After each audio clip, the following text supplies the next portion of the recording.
Oui, on va prier pour la parole. Père éternel, nous voulons te bénir et te glorifier pour tout ce que nous avons vécu ces 2 jours. Seigneur, merci pour ta présence au milieu de nous. Merci pour la convivialité, la communion fraternelle, le partage, ta parole que nous avons reçue. L'opportunité, Seigneur, de puiser encore plus profondément dans nos relations avec toi. Et ce soir, Seigneur, nous voici et nous recherchons encore que tu nous parles, que nous attires encore à toi, que tu nous montres le chemin que tu as tracé au-devant de nous, que chacun d'entre nous on puisse prendre notre place et occuper le royaume que tu nous as donné et qu'on puisse avancer, Seigneur, pour que ta volonté s'accomplisse, non seulement dans nos vies, mais dans nos communautés, et là où tu nous as placés, afin qu'on puisse faire une différence, que ta gloire puisse se manifester au milieu de nous. Seigneur, sois élevé, sois glorifié, dans le nom puissant de Jésus. Amen. Amen. J'aimerais nous lire quelques passages bibliques avant de commencer, pour nous situer un peu. Disons que de toute façon, entre le mari et la femme, papa et maman, papa Luc et maman Rachel, ils ont tous les deux dit ce que j'allais dire. Bon, presque. Donc, je n'avais pas peur à me répéter, mais je veux quand même apporter un message particulier pour nous ce soir.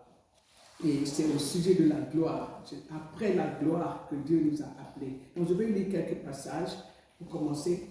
Pour commencer d'abord, Éphésiens 2:20 dit que nous sommes son ouvrage, ayant été créés en Jésus-Christ pour de bonnes œuvres que Dieu a préparées d'avance afin que nous les pratiquions.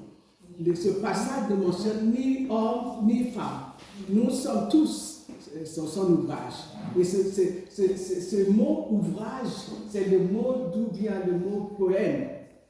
En grec, le mot c'est poéma. C'est-à-dire, nous sommes sa création. On a été façonnés de manière particulière. Chacun d'entre nous, nous avons notre créneau, là où on scie bien, où on opère bien, là où Dieu veut qu'on se retrouve, et là où tout ce qu'il a déposé en nous peut entrer en valeur. Est-ce que vous me suivez?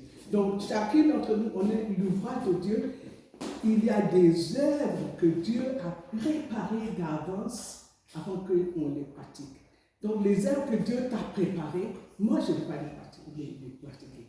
Les œuvres que Dieu t'a préparées à toi, personne d'autre ne peut les pratiquer. Il faut que chacune entre dans sa destinée à elle, dans les plans et les projets de Dieu pour nous. Et c'est important qu'on saisisse cela pour pouvoir courir la course que Dieu a placée devant nous. Vous me suivez jusque-là?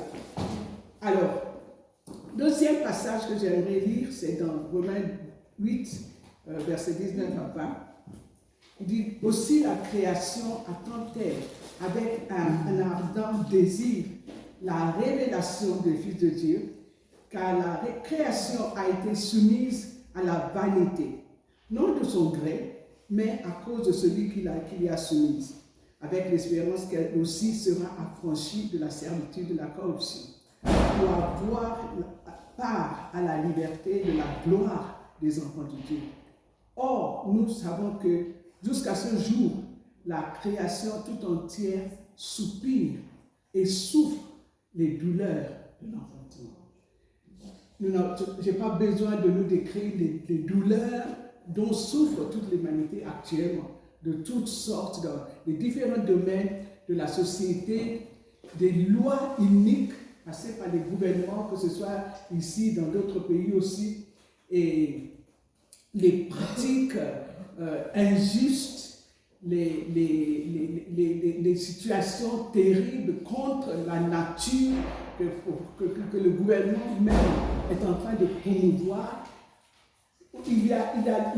L'humanité a besoin pour la manifestation des enfants de Dieu.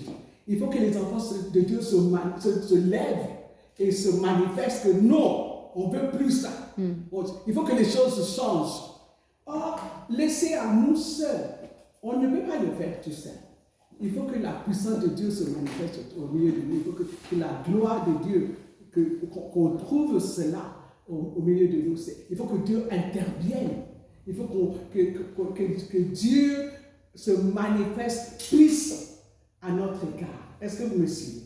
On a le désir, je sais bien qu'on a le désir que les choses changent, mais laissez à nous seuls. Si on n'a pas Dieu à nos côtés pour se lever et changer les choses, on va continuer à vivre comme ça. Mais il est important que nous, en tant que femmes audacieuses, on se lève, on dise non. On a un Dieu qui est fort, un Dieu qui est puissant, un Dieu qui fait des prodiges et des miracles, qui va changer les choses et qui se lève dans sa gloire et qui manifeste sa puissance. Alléluia. Dans le livre d'Exode, chapitre 33, je vais lire ce passage aussi, juste pour nous situer avant d'avancer un peu.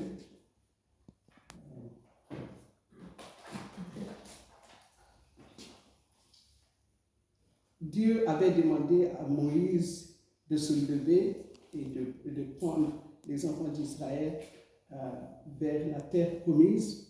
Pardon. Mais vous voyez la réaction de Moïse. Excusez-moi. Exode 33.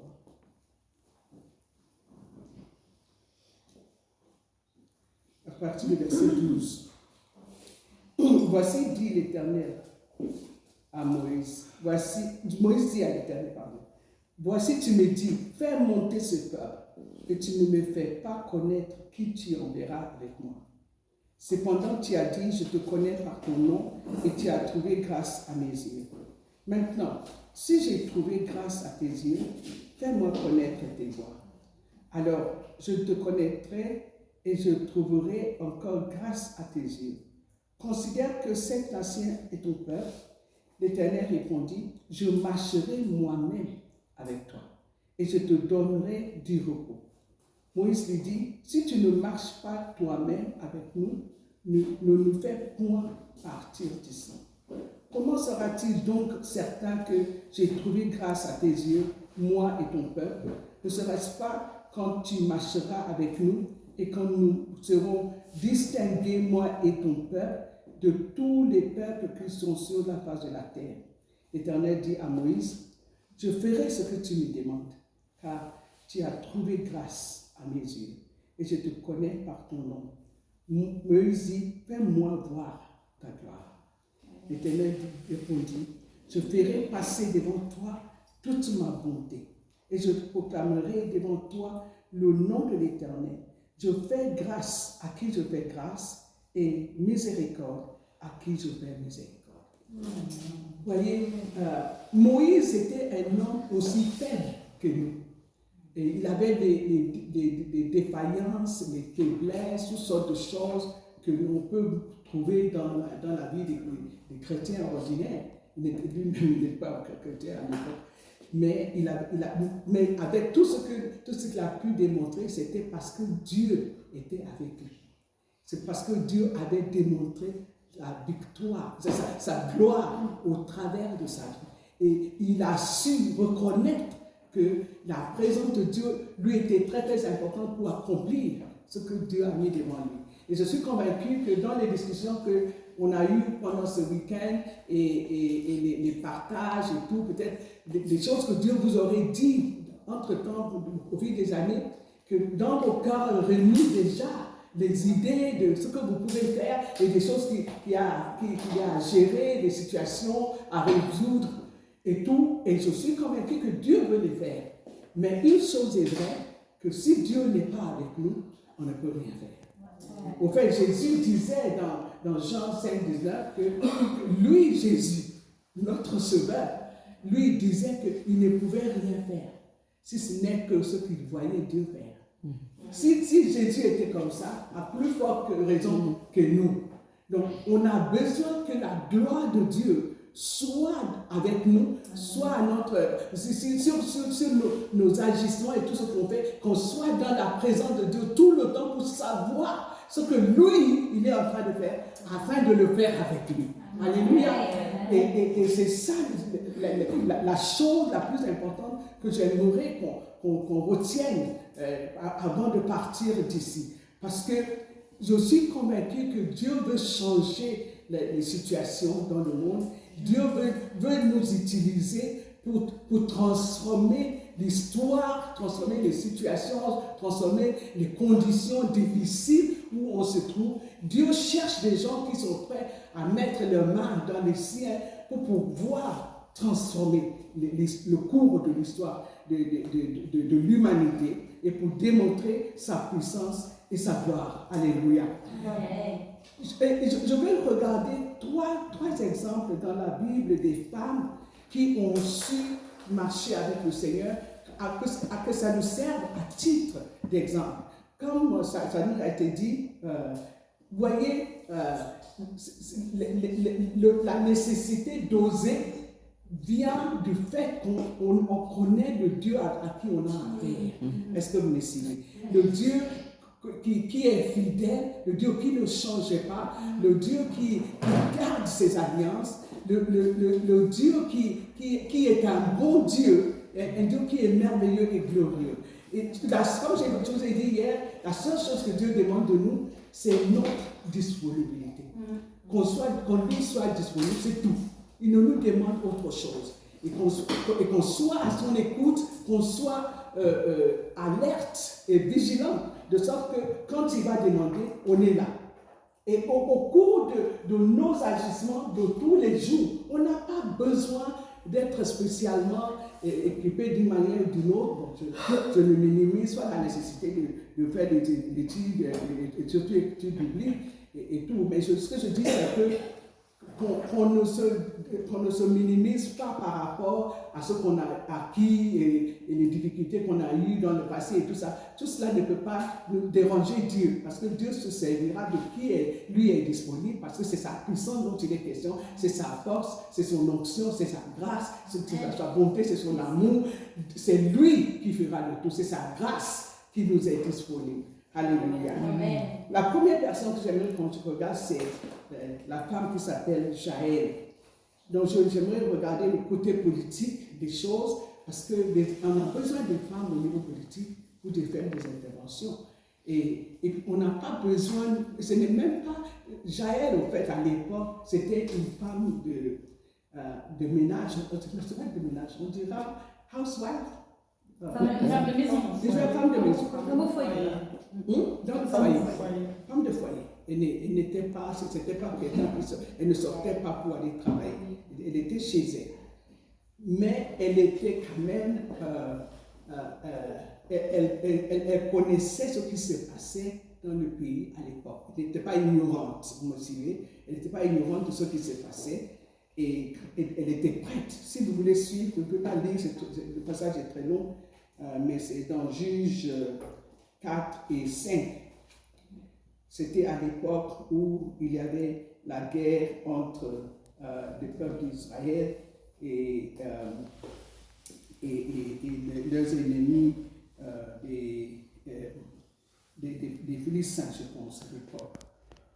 Alors, mais il s'est fait que c'était le temps de Déborah, dont maman Rachel a fait allusion plutôt aujourd'hui. Et donc, le commandant de l'armée ennemie fuyait le camp de bataille et se retrouvait devant la maison de Jaël.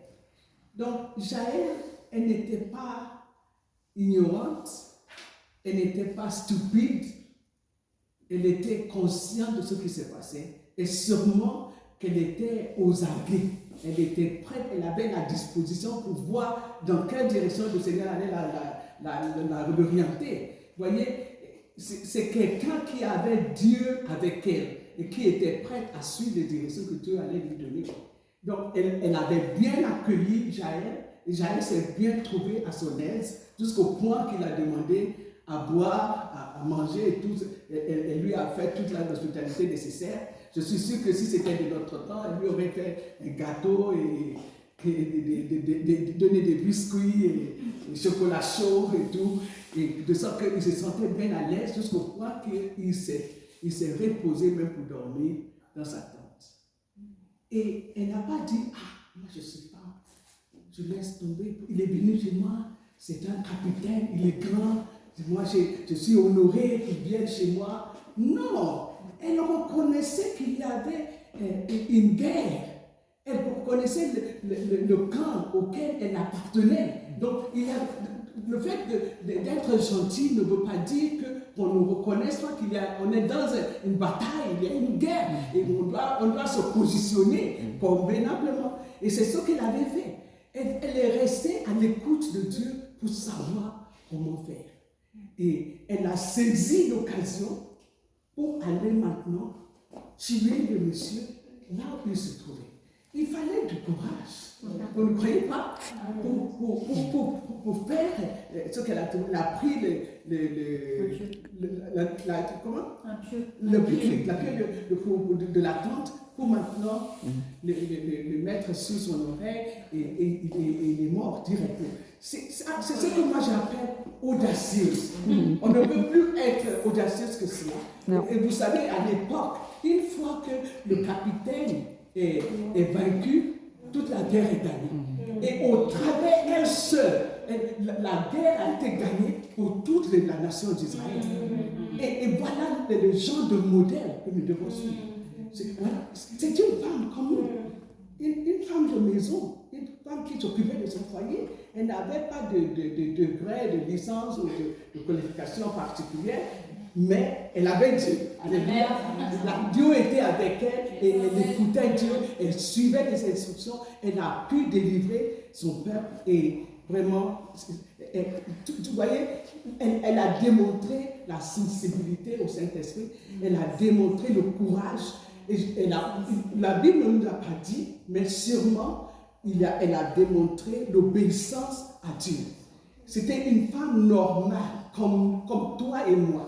Normale, mais une femme qui faisait des choses extraordinaires, parce qu'elle a un Dieu extraordinaire. Alléluia.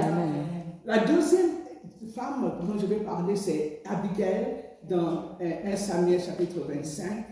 C'était une femme très sage. Vous voyez, des fois, les femmes peuvent être mariées à des hommes durs, difficiles, têtus, qui ne veulent rien entendre. Mais il existe partout. Hein. Mais écoutez, le fait d'être marié à un homme qui ne veut rien entendre ne veut pas dire que nous aussi, on ne pourra rien entendre. Est-ce que vous me suivez? C'est lui. Il ne s'agit pas de nous. Au fait, à vrai dire, quand quelqu'un est de la sorte, c'est lui qui a besoin de délivrance, pas nous. On ne doit pas être limité par ses problèmes, ses exigences, ses histoires. Je ne dis pas que la femme ne doit pas se soumettre à son mari. Hein. Moi, je crains Dieu. C'est très, très important d'être soumise à son mari. Mais on ne peut pas être emporté par la bêtise et l'ignorance d'un homme qui ne craint pas Dieu, messieurs. Alors, cette femme, elle a entendu la manière dont son mari a traité les messagers de David. C'était la période de moisson et le mari Nabal, c'était le mari d'Abigail. C'était le temps de moisson, il moissonnait. Et pendant le temps que les serviteurs de Nabal avaient des brebis dans les champs, David et ses hommes avaient donné la protection aux serviteurs de Nabal. Et donc, au temps de moisson, David lui disait, mais écoute, pendant la moisson, normalement, en Israël, à cette période, ils feront une grande fête, il y aura beaucoup à manger et tout. Donc, c'était une opportunité pour partager. Donc, David a envoyé un message à Nabal pour dire, écoute, on est tombé à un bon moment, tu peux nous trouver quelque chose pour partager avec nous la nourriture. Et Nabal a envoyé des injures, comme c'est pas permis, à David et tout. Et David était prêt à revenir détruire Nabal et tout ce qu'il avait. Vous savez que David avait des hommes très forts et des vaillants héros avec lui, et il était tout prêt à les détruire. Mais Abigail, par contre, quelqu'un lui a chuchoté, elle n'a même pas demandé à son mari, elle lui a même rien dit. Elle savait qu'il avait une situation difficile à gérer. Elle est intervenue toute seule, sans demander l'avis de son mari, sachant que son mari, c'était un homme qui n'était pas raisonnable. Mais elle a fait le nécessaire pour corriger la situation et pour empêcher le désastre sur sa famille. Est-ce que vous me suivez? Une femme sage, ce n'est pas seulement que tu vas reconnaître que ton mari ne veut rien entendre, ne veut rien faire et tout, ou même le condamner avec d'autres et tout. Vous ne pouvez pas laisser des choses comme ça. La Bible nous appelle des réparateurs de la brèche. C'est qui nous sommes. En tant qu'enfants de Dieu, on est appelé à réparer ce qui ne va pas bien. On est appelé à amener la restauration. On est appelé à amener la guérison. Et donc, lorsque la situation se présente et nous avons l'opportunité, nous allons maintenant nous ouvrir aux idées que Dieu nous donne pour que la situation se règle, pour changer les choses de sorte, pour amener la paix et le bien-être à tout le monde. Voilà comment cette femme a trouvé cette situation. Elle a pris les dispositions nécessaires pour calmer la situation et pour maintenant empêcher David de commettre ce serait des choses terribles. Je suis sûr qu'il aurait été puni par Dieu s'il avait agi de la sorte dans sa colère. Et donc, de part et d'autre, cette femme est intervenue comme un instrument de paix et de calme. Un instrument pour apaiser les choses et éventuellement, cet acte qu'elle a fait poser, non seulement que ça a amené la paix dans son foyer, éventuellement, ça lui a donné la promotion. Parce qu'éventuellement, quand son mari est décédé, David l'a invité comme femme dans son foyer. Elle est devenue la femme de David et c'est l'a rencontré parmi les enfants de David qui l'ont suivi après, quand il est devenu roi d'Israël. Les dernières femmes, non, il me reste encore une avant de parler de quelques femmes dont on a parlé hier, c'est la femme sunamite dans 1 Samuel chapitre 25. Cette femme, encore c'est une femme de maison, mais vous voyez une femme donnée à l'hospitalité. Elle avait remarqué la situation du prophète Élisée qui faisait le va-et-vient, et puis elle avait demandé, elle avait invité à manger chez eux. Et après, elle a dit à son mari, tiens, c'est serviteur de Dieu, il fait le va-et-vient. Pourquoi est-ce qu'on lui propose pas, on lui construit pas une petite maisonnette avec sa chambre, sa salle de bain à côté comme ça, il peut venir et revenir et repartir. Vous voyez, dans le corps de Christ, je vous assure, il y a plein de serviteurs de Dieu qui ont besoin du repos de temps en temps. En tant que serviteur de Dieu, je peux vous dire que c'est un grand besoin. Et cette femme, dans le temps, elle a eu cette vision d'alléger les poids sur le prophète Élisée. Elle l'avait invité. Elle avait dit à son mari avait accepté, il avait les moyens pour fournir à cela et ils ont donné une place à Élisée, de sorte que chaque fois qu'il passait, il venait avec son serviteur, qui était avec lui et il restait chez eux. La dame ne demandait rien et s'attendait à rien du tout. Mais vous savez que cet acte a fait que Élisée voulait lui dire merci d'une manière que vous pouvez faire. Qu'est-ce que je peux faire pour toi? Éventuellement, il a appris qu'elle n'avait jamais eu d'enfant et il a prié Dieu pour elle et elle a eu un enfant.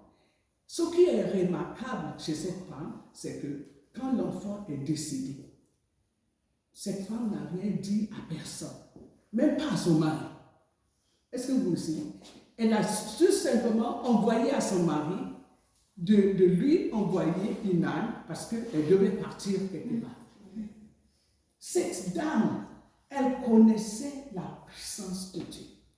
Elle reconnaissait la puissance de Dieu. Elle reconnaissait que quand elle n'avait pas la possibilité d'avoir un enfant, Dieu était là pour lui donner un enfant.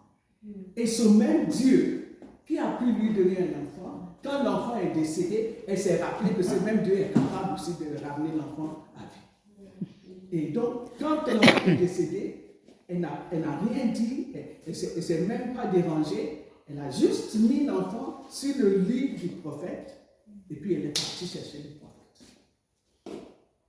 Ça, pour moi, c'est osé. Parce que, du point de vue humain, rien n'était possible. Il n'était plus possible pour cet enfant. Mais cet homme, comme la Bible dit dans le livre de Daniel, que ceux qui croient à leur Seigneur, ils seront forts et ils feront des exploits. C'est ce qui nous est demandé. Quand nous croyons à notre Dieu, quand nous mettons notre confiance en lui, quand on marche avec Dieu, il n'y a rien qui peut nous effrayer. On sait seulement que quand sa gloire va venir au milieu de nous, il va gérer toutes choses. Il va amener à la vie ce qui était mort. Et c'est ce qui s'est passé avec cette femme. Elle a su connaître le miracle de la résurrection de son enfant, même après que l'enfant soit décédé. Ça, c'était une femme audacieuse. Et ce sont des femmes qui font des choses merveilleuses. Au fait, au fil du temps qu'on regarde dans la Bible, on voit qu'il y a plusieurs possibilités de femmes qui craignent Dieu et qui voyaient la possibilité de l'intervention de Dieu dans leur situation et qui se laissaient faire, mais qui s'attendaient à Dieu, et la gloire de Dieu intervenait à chaque fois pour démontrer que c'est lui qui règne et qui change toute situation. Donc les dernières femmes dont je veux parler, ce sont ces femmes de Luc 8, chapitre 8, versets 1 à 8, à 3 qu'on avait regardé hier.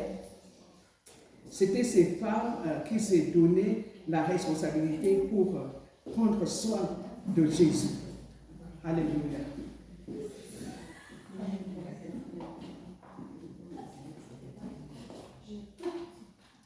Luc 8.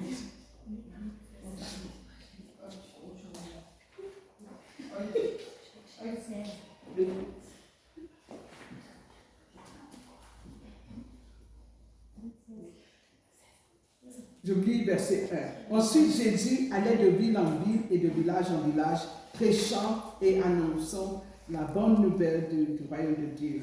Les 12 étaient auprès de lui avec quelques femmes qui avaient été guéries d'esprits malins et de maladies.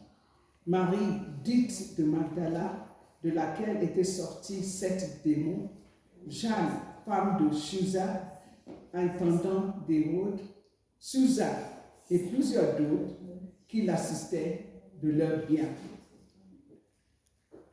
Et c'était une grande foule, en fait, mais on avait nommé ces 3 femmes, mais il y avait aussi quelques autres femmes qui étaient avec eux dans cette histoire.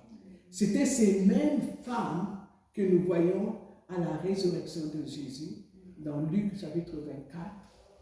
Et si vous vous souvenez de cette histoire, vous pouvez tourner dans Luc chapitre 24. Vous verrez que la veille, quand Jésus était crucifié, ces femmes étaient là. Elles avaient suivi Jésus jusqu'au moment où on l'avait placé dans le tombeau. Non seulement que Jésus était mis dans le tombeau, ils l'ont renfermé avec une grande pierre. Je ne sais pas si, quand vous étiez revenu d'Israël, vous aviez montré les photos du tombeau ah bon. Comment est-ce que je peux décrire? Les tombeaux, c'était comme une pièce, au fait, qui est déjà parti en Israël ici? 1, 2, 3. Ok, 4. Ok.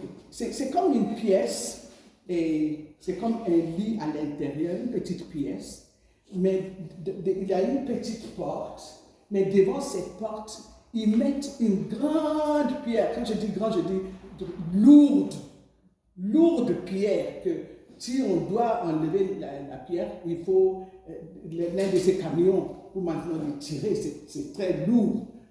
Il fallait que plusieurs soldats pour rouler la pierre devant la porte du tombeau. Et donc, c'était cette pierre qui était roulée devant la porte du tombeau. Ces femmes avaient vu que la porte du tombeau était fermée avec cette pierre. Pourtant, ces femmes sont revenues le lendemain matin. Non, ce n'est pas le lendemain matin. 2 jours après, Jésus était crucifié le vendredi, donc ils sont revenus le dimanche. Donc, elle était revenue maintenant avec les épices et tout pour embaumer le corps de Christ. Et c'était en venant que maintenant elle réfléchissait, qui va nous enlever la pierre? Mais est-ce que vous savez que ces femmes n'étaient pas du tout dérangées? Elles ont continué quand même. Elles portaient, si vous regardez sur l'internet, vous pouvez voir les photos des femmes, la manière dont elles portaient ces produits dans les pots, sur leur tête. Mais elles ont continué quand même. À quoi est-ce que ces femmes s'attendaient en fait? C'était des femmes audacieuses. C'était des femmes qui connaissaient la puissance et la gloire de Dieu. Il est vrai qu'elles ne s'attendaient pas à la résurrection. Ça, c'est vrai. Ça c'était une extra que Dieu leur avait donnée. Mais elles venaient quand même, ne sachant pas d'où l'aide allait venir. Mais elle avait la confiance, elle avait l'assurance, elle avait la sûreté dans leur cœur que Dieu, d'une manière ou d'une autre, allait intervenir et leur permettre d'embaumer le corps de Jésus. C'était des femmes qui osaient voir la puissance et la gloire de Dieu. Et c'est ce genre de femmes que Dieu nous appelle à devenir. Des femmes qui seraient au bon endroit, au bon moment, qui s'attendent à la gloire de Dieu. Parce qu'on a besoin de l'intervention de Dieu, des femmes qui ne vont pas lâcher parce qu'il y a des difficultés, des femmes qui sont prêtes à tout donner pour que Dieu descende. Et vous voyez, ceux qui cherchent Dieu avec tout ce qu'ils ont en eux, Dieu toujours viendra. Amen. Parce qu'il a dit dans sa parole qu'il n'a pas demandé aux enfants d'Israël de le chercher en vain. Dieu ne nous a pas demandé de le chercher en vain. Quand on cherche Dieu, quand on cherche ta gloire, quand on lui demande, viens démontrer ta gloire, viens glorifier ton Saint-Nom, Dieu est obligé d'intervenir. Parce qu'il cherche de telle sorte de gens qui vont mettre la demande sur lui, qui vont mettre la pression sur lui, qui vont le croire qu'il est capable et qu'il a la volonté d'intervenir et de changer les choses et de démontrer que Jésus-Christ est Seigneur, qu'il règne sur toute situation et que rien ne lui est impossible. Écoutez, nos situations ne dérangent pas Dieu du tout. Je vais vous citer mon exemple personnel, parce qu'il y a quelques personnes ici qui me connaissent un peu.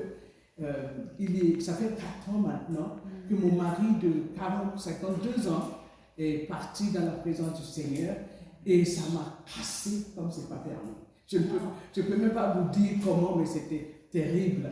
Mais vous savez qu'au milieu de tout cela, je cherchais de l'aide parce que j'avais écroulé complètement. Et je cherchais de l'aide partout et j'en recevais. À un moment donné, vous savez, quelqu'un est venu vers moi, c'était une femme qui était devenue veuve 6 mois avant moi, et puis elle m'a demandé, mais maman Kémy, tu vas nous laisser comme ça? Tu dis, vous laissez comment? Il dit, non, tu ne vas pas nous apporter de l'aide, qui est-vous? Et puis les veuves comme nous, je dis, mais moi aussi, qu'est-ce que moi je suis? Moi aussi je cherche de l'aide, j'ai besoin de l'aide. Mais vous savez que ce qu'elle m'avait dit m'avait interpellé. Et on s'est décidé qu'on allait se ressourcer entre nous. Et on avait commencé un projet où on se retrouvait pour pleurer, pour prier les uns pour les autres. Alléluia. Mais vous savez que Dieu était au milieu de tout cela, parce que c'est Dieu qu'on cherchait, au milieu de notre détresse. Et il s'est avéré que ma fille qui habite aux États-Unis nous a trouvé un ministère aux États-Unis où ils prennent soin des gens qui sont éprouvés, pas uniquement des jeunes, mais des gens qui sont éprouvés. On a assisté à ces cours. Vous savez, au bout de la première session qu'on avait faite, il y a 13 semaines, on a suivi ces cours pendant 13 semaines. Au bout de ces 13 semaines, on a fait un progrès extraordinaire. J'étais tellement choquée qu'il se trouvait quelque chose de pareil, alors que pendant tout ce temps, je cherchais à trouver une solution quelconque. Et éventuellement, on a dit, on n'allait pas laisser comme ça, il fallait inviter. On était comme des mendiants, on a trouvé une source de nourriture, il faut chercher des autres mendiants qui viennent aussi manger avec nous. Et vous savez qu'au bout, je pense que c'était peut-être 15 mois après que j'étais éprouvé, qu'on a fait ces cours et on a démarré ces cours dans notre assemblée à Londres. Je vous assure que j'étais encore cassée. J'étais encore en deuil. J'avais encore des douleurs, j'avais encore mal. Mais ce cours, c'était un cours qui se gérait toute seule. La seule chose qu'il fallait, c'est de mettre la chose ensemble, inviter les personnes, leur fournir les livres dont ils ont besoin et être là pour les vidéos et pour les discussions, c'était tout. On n'avait vraiment rien à faire, c'était quelque chose qui se faisait tout seul. Et donc, ce que j'avais reçu que le Seigneur voulait qu'on fasse, c'est qu'on soit disponible pour aider. Donc, malgré ma situation terrible, malgré mes pleurs, malgré les problèmes que j'avais, et peut-être que j'en ai encore peut-être pas autant qu'avant, mais que j'avais, Dieu a permis que nous, qui étaient en train de souffrir, étaient maintenant des sources de bénédiction pour d'autres qui souffrent. Est-ce que vous me suivez? Parce que Dieu était avec nous. C'est lui qui fait l'œuvre. Ça ne dépend pas de nous. La seule chose que Dieu demandait, c'est notre disponibilité. Yes. Et à chaque fois, vous savez, j'étais toujours étonnée. À chaque fois, on fait les cours, le samedi, ça peut être n'importe quel moment, mais nous, on avait choisi samedi matin. Et on se retrouvait samedi matin pour mettre les cours en place. Et puis, on était là avec ces gens. Et à chaque fois, je pense qu'on a fait maintenant les cours au moins 5 fois. Et du début jusqu'à la fin, il faut voir les transformations dans la vie des personnes qui étaient éprouvées. Et je me dis, mais c'est pas possible. Dieu est un grand Dieu. Il fait des choses et des miracles. Il utilise n'importe qui. Il utilise des personnes comme moi, cassées, dérangées, abattues, déprimées. Tu peux décrire tout ce que tu veux. Mais parce qu'on s'est mis à sa disposition, et il est venu avec sa gloire. Et à chaque fois, il faut voir les témoignages, les paroles qu'on reçoit des gens qui étaient touchés juste parce qu'on était disponible. Et vous voyez, ça ne revient pas à nous, ça revient à lui. Parce que c'est lui qui fait l'œuvre, c'est lui qui délivre. Je ne sais pas quelle est votre situation personnelle actuellement, ni même la situation de vos collègues à l'église d'où vous venez, ou les situations où vous vous trouvez. Une chose que je veux vous assurer, c'est que l'accomplissement et l'exécution de ce que Dieu veut faire, ça vient de lui. Amen. Ça ne vient pas de nous. Il ne faut pas regarder vos limitations, il ne faut pas regarder ce que vous n'avez pas et ce que vous n'arrivez pas à faire. Il faut tout simplement regarder le fardeau que Dieu mettra dans vos cœurs. Je vous avais partagé hier comment ma situation était un peu conflictuelle, mais j'avais reçu le fardeau pour les francophones. Ça fait maintenant, c'était en 90, l'année 90. Mon poste à Kensington Temple n'avait rien à faire avec le ministère. J'étais directrice des finances et de l'administration à Kensington Temple. Or, on avait fait une fête pour les chrétiens en sport, et une fois par année, notre pasteur principal à l'époque, Wayne Louise, recevait les gens du sport. Et ils viendront pour un culte, et puis on fera un dîner pour eux dans la salle d'en bas. Donc c'était pendant ce dîner que l'une de mes collègues était venue. Est-ce que tu connais quelqu'un qui parle le français ou qui parle le portugais? Je dis, écoute, moi je ne parle pas le portugais, mais je connais un peu le français. J'ai dit un peu parce qu'à l'époque j'avais oublié mon français. Et donc elle a dit, ok, écoute, j'ai un couple ici. Il ne parle pas le français, il faut leur parler. Il faut m'aider parce que je n'arrive pas à comprendre ce qu'ils cherchent. C'était un couple qui parlait le portugais, effectivement, mais il parlait le français aussi. L'anglais n'était pas du tout ça. Bref, le couple, il avait un enfant de 1 an à peu près. La tête de l'enfant était aussi grosse que ça. Et en plus, l'enfant ne dormait pas la nuit. Et quand je l'ai questionné par rapport à leur vie chrétienne, comment ils prient, comment ils marchent avec le Seigneur, je me suis rendu compte qu'ils étaient jeunes eux-mêmes dans leur foi. Et il avait essayé il habitait loin de là où on était. Et il était dans une église locale, mais il ne pouvait pas suivre, comme il ne comprenait pas la langue. Et donc j'ai fait tout ce que je pouvais, j'ai prié avec eux, et puis je leur ai donné quelques consignes. Ils ne lisaient pas leur Bible, ils ne priaient pas convenablement, donc je leur ai donné quelques consignes. Mais après, maintenant, quand on s'est séparés, pour les jours qui suivaient, je ne pouvais pas, je continuais à penser à cette rencontre que j'ai eue avec cette famille. Et je me disais, mais moi, avec des années que j'avais connu le Seigneur, toutes les Bibles que j'ai, je ne sais pas combien de traductions de Bibles que j'avais en anglais et d'autres, je luttais aussi des difficultés. Comment est-ce que ces couples allaient survivre sur le peu qu'ils avaient et pas d'accès à un culte dans une langue qu'ils comprenaient?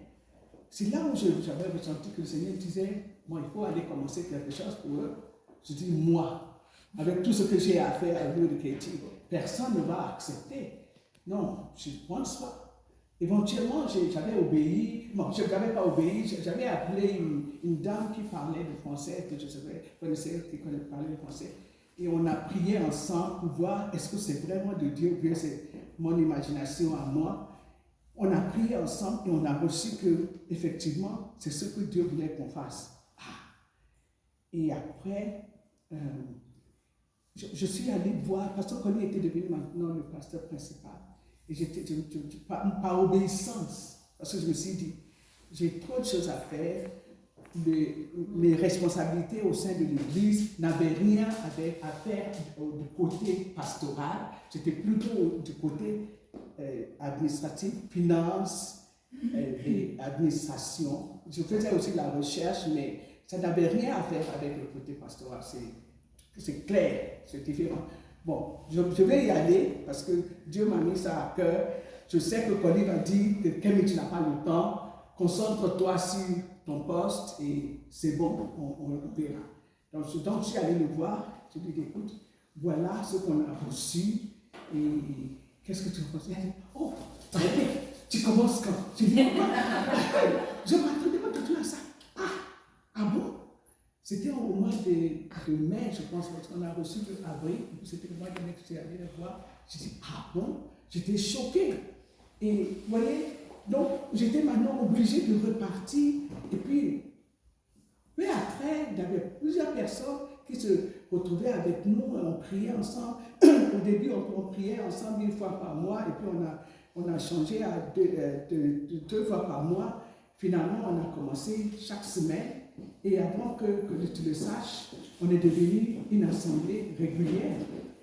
Tout cela à côté de mes responsabilités, directrice de finances et administration. Et je le faisais à côté. Et j'ai fait ça pendant, jusqu'à l'année 98, pendant 8 ans, effectivement. C'est en 98 maintenant que je suis partie dans le pays. Écoute, pendant tout ce temps, on a implanté une église à Paris. On a fait je ne sais pas combien de missions à Paris et dans d'autres pays. Il y avait toutes sortes de choses qui se développaient. Mais écoutez, c'est Dieu qui l'avait fait. Parce que Dieu était avec nous. Amen, amen.